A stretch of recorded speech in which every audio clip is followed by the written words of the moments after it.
The war in Ukraine has seen many unexpected turns, shifting alliances, shocking brutality. But few could have predicted the arrival of North Korean soldiers on the battlefield.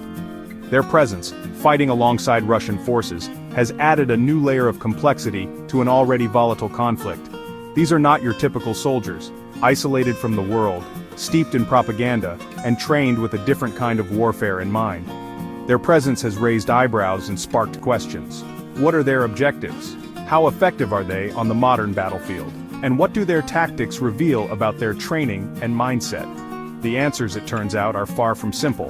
The North Korean soldiers have found themselves facing a new kind of enemy in Ukraine, one that relies heavily on technology and unconventional tactics. Drones, in particular, have posed a significant challenge. Their initial encounters with Ukrainian drones were marked by confusion and fear. But these soldiers, hardened by years of rigorous training, are nothing if not adaptable. They quickly learned from their mistakes, developing new tactics to counter the drone threat. The first engagements were almost comical. Imagine, if you will, a group of soldiers trained to fight tanks and artillery, suddenly finding themselves under attack by what appear to be small, buzzing toys. Their initial reactions were a mix of panic and disbelief.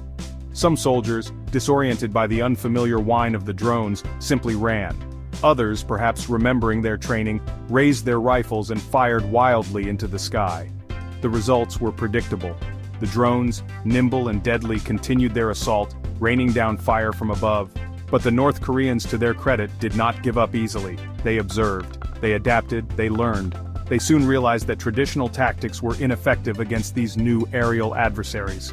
What emerged were tactics born of necessity, tactics that spoke to their resourcefulness and their willingness to experiment on the battlefield, tactics that would soon catch the attention of military analysts around the world.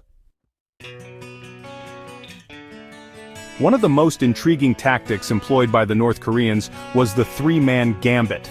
As the name suggests, this tactic involved a small team of soldiers working in unison to lure and destroy enemy drones. One soldier, the bait, would expose himself, drawing the attention of the drone. The other two soldiers, concealed nearby, would then attempt to shoot down the drone with their rifles, or in some cases, shoulder-launched surface-to-air missiles.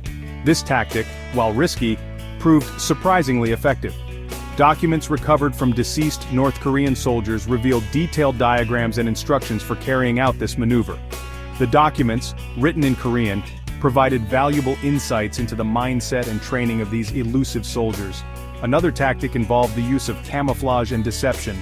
Soldiers would drape camouflage netting over themselves, hoping to blend in with the terrain and avoid detection from above. They would also place decoys such as helmets or backpacks in open areas, attempting to lure drones into wasting their ammunition. These new tactics were put to the test in a series of clashes that took place in the Kursk region of Russia, near the Ukrainian border. In late December 2024, footage emerged showing North Korean soldiers engaged in fierce firefights with Ukrainian forces. The footage, captured by Ukrainian drones, provided a rare glimpse into the chaotic reality of the conflict.